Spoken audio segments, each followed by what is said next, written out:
What's up, guys? I am getting ready to do another wheel paint project.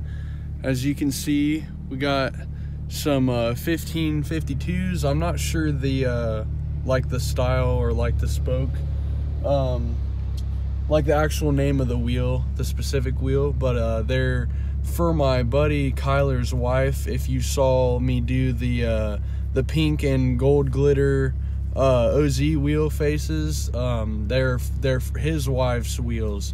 We're gonna be doing a like a powdery blue, like a light blue with some rainbow flake in it. We got to do some body work on there's a little bit of curb rash on them, but I just wanted to fill you guys in real quick, so I'll probably be doing some time lapses and stuff, and they should turn out super sick, so I hope you enjoy. Alright, I've got a few spots on these to go ahead and fix up. And they're really not too bad compared to what I've seen. So, probably be able to use like a grinder and get most of this smooth, and then just use some high build primer. I'm hoping I can get away with. Most of this should come out, so I'm gonna start by doing that before I scuff the whole wheels up and prime them.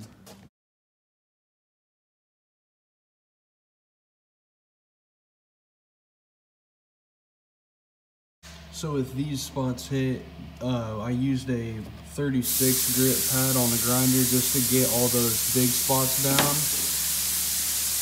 And they came out pretty decent, but obviously these are still too deep. I'm gonna have to fill them with some stuff that I use at this shop called All Metal, which is basically like a Bondo, or it's like a filler, but it's got metalizer in it, so it'll harden a lot stronger. And that'll be a nice fill, because these are aluminum. I can't aluminum weld, but they should be, since they're such small spots, it should be plenty good for what we're doing. And luckily, like this spot right here, with this 60 grit pad, I think this will be enough to get all that stuff off, and then we should be about ready to start scuffing them up for primer after that. You guys can see I went ahead and filled these spots with that all metal I was telling you about, and you can kind of tell it's kind of like metallic, and that's like I guess the metalizer effect of it. So it should bond to this aluminum really nice and be pretty strong. I went ahead and filled a little bit more of these spots just so there's not necessarily as much of a transition to where I sanded it at.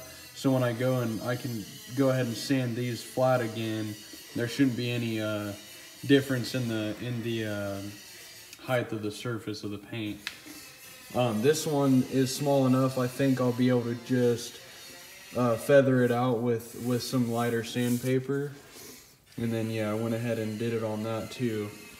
So in another video I said that basically paint only covers up to about 400 grit, and if there's any deeper scratches than that, say like 220, there's a decent chance that you'll see those scratches in the final finish, like the clear coat. So what I'm gonna do on the whole wheels themselves, I'll probably use like a Scotch-Brite just to rough them up, because I'm gonna reprime them anyway, but I'm gonna rough them up real good with like some Scotch-Brite most likely.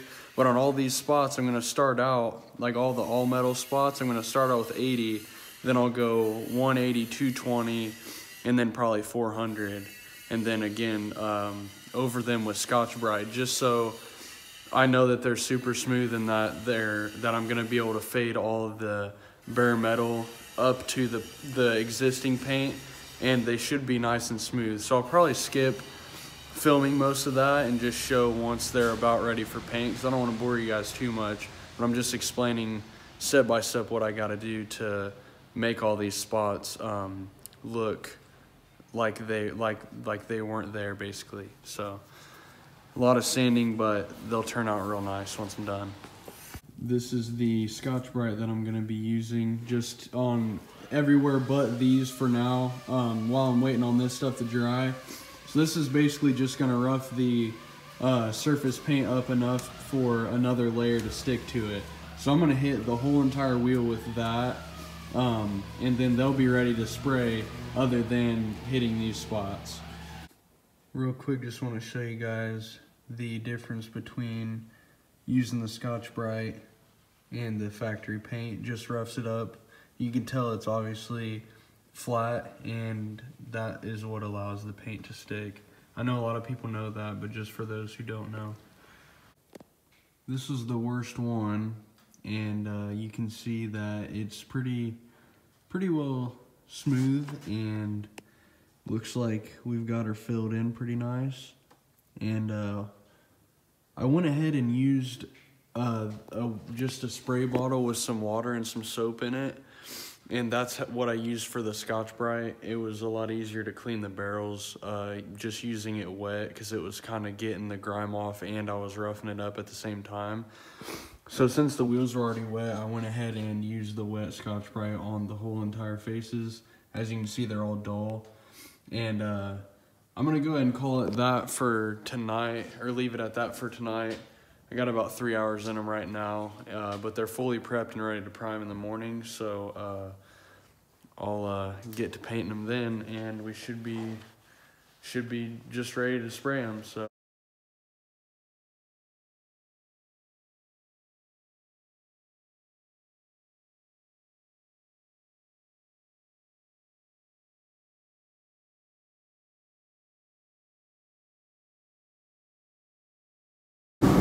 Alright, pardon the noise, we got the heat going to try and get these wheels dried up. So went ahead and sprayed them all with primer. They're still tacking up right now.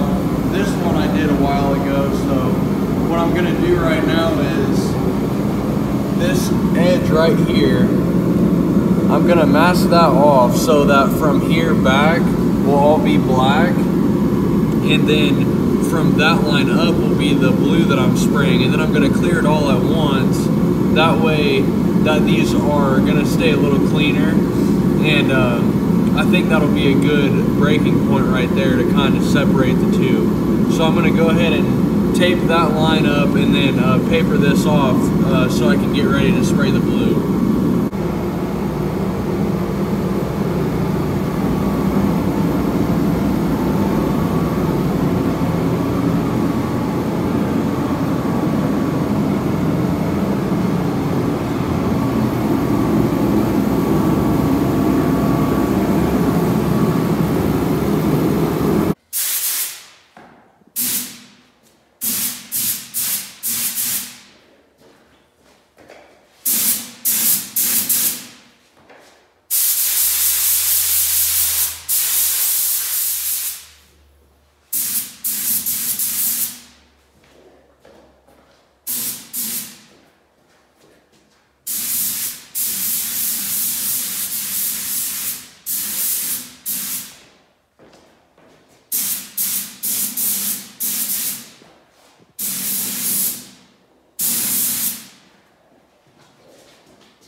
got this glitter Rust-Oleum. You can kind of tell it doesn't really do much justice on the little stars there. But what Christine is going for is like really light flake, so I'm gonna just like stand way back and just kind of dust it on there. The tricky part is getting it in all of these like inner spots, so I'm gonna try and focus on those and not so much on the outside, but we'll, well, if the can works, of course. You gotta be kidding me.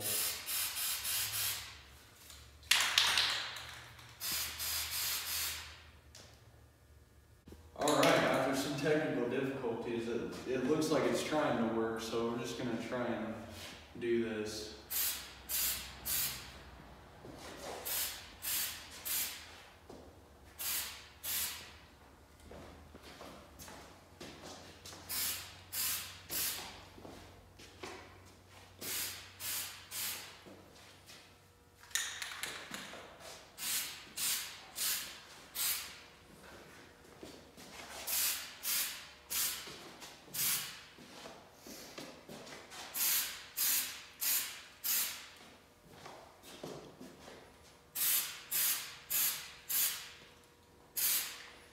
Dude, this flake almost reminds me of the Cool Ranch Doritos. Can you look at a Cool Ranch Dorito?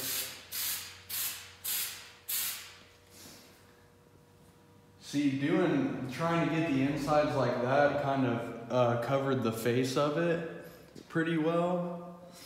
Like that's really light, and that's kind of what she was wanting to go for. So I'm gonna try and get a little bit more on the inside here, but that looks really good though. Yeah.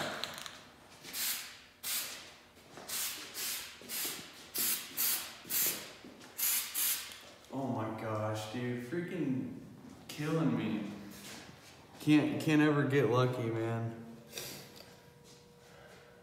That'll probably end up curing out and being okay. I'd just make sure to keep wiping that tip as you're going. Yeah.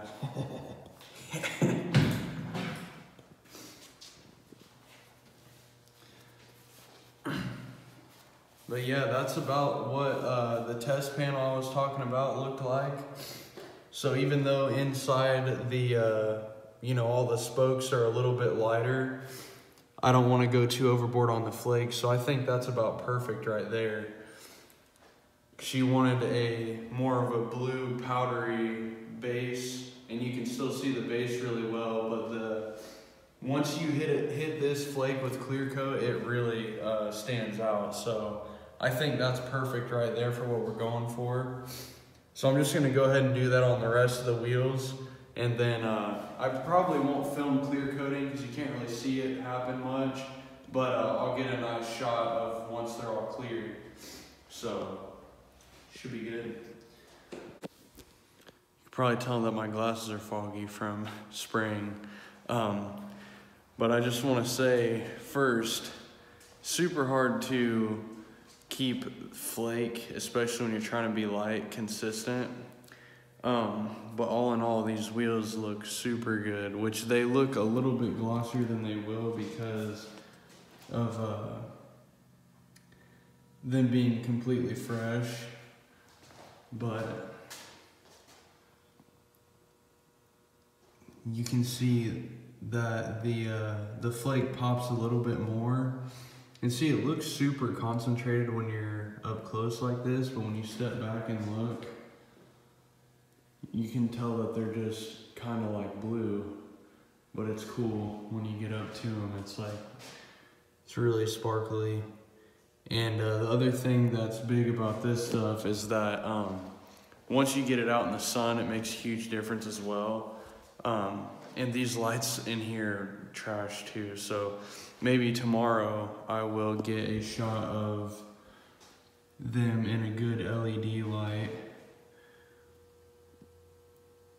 So, and this is like literally freshly painted, so it's not cured at all. So it'll be a little bit different once it's completely cured, but they looked pretty good. And one thing I didn't show, what I did was I untaped the inside of the, like unmasked it. And what I did first was I cleared the barrels with the wheels standing up, which obviously you can't tell very much, but the line ended up being super clean. But I sprayed the barrel first because you don't want to, I mean, it doesn't matter as much with clear coat, but just to get in the habit, you want to do your insides of the barrel first because that overspray will come out onto the spokes a little bit.